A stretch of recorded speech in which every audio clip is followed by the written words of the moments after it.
All right, so this is a suggestion via a donation. The name of the video is Explained, the Facial Scar Test. This is coming from the channel Triggernometry. All right, the facial scar test social experiment. I have two facial scars. One is basically being obscured by like my beard, kind of, right? I had a tooth go through my skin when I was younger. I thought I could fly. You can't fly, guys. You can't. You can't fly. Then right here, right? Um, my mother came to pick me up basically from my babysitter, and I was running, tripped over a stick, hit my head on the like corner of like a brick stair. Guys, wild time, blood on the mouth. It was wild times, guys. It was a wild time. But anyway, listen, guys, let's go and jump into this immediately. Let's see where this takes us, guys.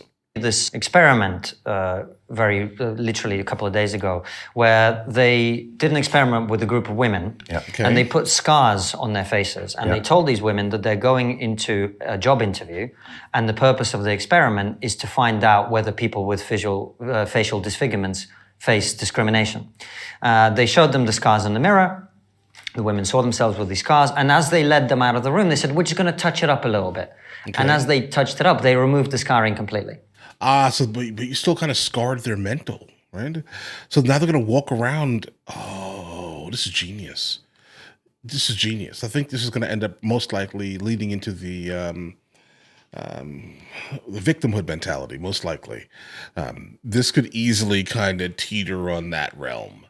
Like, listen, you are this, but I fixed it. So now you're not this, but now you're going to think you're this. So like you're mentally a victim. So the women went into the job interview thinking that they are scarred, but actually being their normal selves. Well played. And the result of the experiment is that those women then came back reporting massively increased level of discrimination. Indeed, of course they did. Many of them came back with comments that the interviewer had made that they felt were referencing their facial disfigurements. Okay. And this is why I think this ideology of victimhood is so dangerous, because if you preach to people constantly that we're all oppressed, that we're all being discriminated against at different levels. That's all you're going to see. Because I'm an immigrant, I'm automatically disadvantaged. That because I have dark skin, I'm automatically disadvantaged.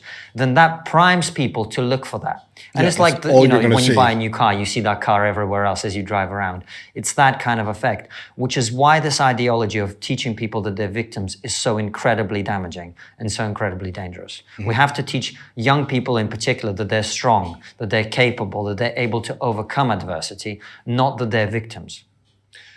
We now have a society where we promote certain people ahead of others. We have what supposedly is called positive discrimination. I don't think any discrimination can be positive in that way. So actually You're right. solution is there, but the reality is that, as Douglas Murray says, some people enjoy the overcorrection. A lot of people enjoy the overcorrection. A lot of people do. But it's just like, bro, like, listen, you realize you're doing exactly the same thing you're trying to fight against, bro. Like the same exact thing you're complaining about. You're doing it to a new group of people. Right? How do you fix the issue? Enjoy the overcorrection and the power that comes with it, and the ability to shut down anyone and to go, well, speaking as an immigrant, you're not allowed to say that. Yeah. Right? Speaking as a whatever, you're not allowed to say that. That's power. In a society that tries to debate ideas, that is tremendous power. And people don't want to give that up. They don't want to give that up. And I think that's a big part of why this is happening. And the other thing is, of course, this whole ideology of victimhood, it's weaponized empathy. It's weaponized our empathy. I'm using your empathy against you. Right. Because... Yeah, but guys, see, the crazy thing about this is that I, in fact, have autism, right? So with that being said, I barely have empathy for anyone. I'm just going to be honest here. It just is what it is. I'm not wired to understand your problems. Those are your problems type of thing. I can sit down and have a conversation with you and make you feel better, but trust me, be fully aware I don't understand your problems. Like, I don't know why you're crying. It doesn't make any sense to me. If I say, well, look, as a blah, blah, blah, I've been oppressed for 50 years, you empathize with that. Right. As a human being, you naturally empathize. So anything I then tack onto that, I've been discriminated against, therefore we must now overturn capitalism. it's harder to argue against simply the slogan, we must overturn capitalism. So it's weaponized empathy, and that's why it's become so powerful and so corrosive, because it's very difficult to argue against, excuse me, when people project this former oppression, their victimhood. And there is discrimination in society. Some people are racist, some people are bigoted. And there are groups which have been marginalized historically. And we are now at a point where largely we've addressed many of those issues. Definitely. But the industries that they have created around those, career feminism, career whatever else it is, those people are never going to give it up. If you've got a successful career as a TV feminist, you're not going to give it up. No, you love that. That's comfortable. You don't even really want equality. You just want to be better. While still getting the benefits of being a woman. Yeah, it's just the weirdest thing in the world, actually, specifically that. But yeah, I never asked for empathy at all. And I also do not acknowledge the fact that there are some black people who I do encounter throughout the day who blame their failures on... they blame everything on everyone else. And it's just like, bro, like, you realize I can sit here and talk to you and I am like, bro, I look just like you, right? Like, a lot of it comes down to the culture you're kind of specifically latching on to. You idolize the nonsense, right? Like, you idolize it. Why do you have gigantic chains on your neck, bro? Why?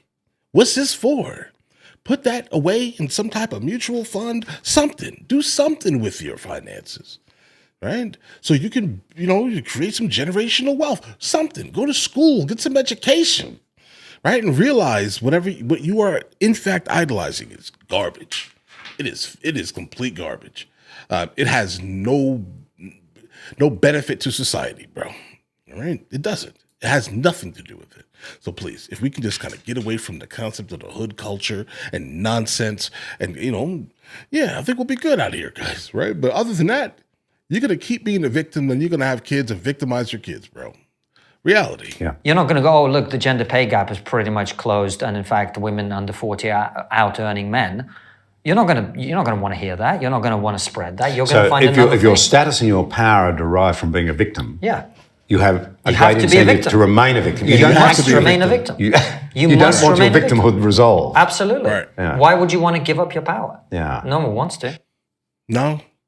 All right, guys. I've never seen this guy before, or his channel, or any of these things, guys, here. But now I kind of want to go see what the facial scar test is about, because I think that pretty much puts it all on blast. Seriously, it's a mentality, bro. It's always been that. There's nothing else more than that, bro. You're just a victim. It could, because you want to be a victim. But all right, listen, guys. You guys all have an absolutely amazing day. Enjoy your day thoroughly. The fact that you just made it to the end of the video says a whole lot, actually. We have a couple other channels. Mr. L. Boyd Music, Mr. L. Boyd Movie Reacts, along with Mr. L. Boyd Discusses, where I just generally speak about the things that specifically matter to me. But in the meantime, I'll catch you guys later.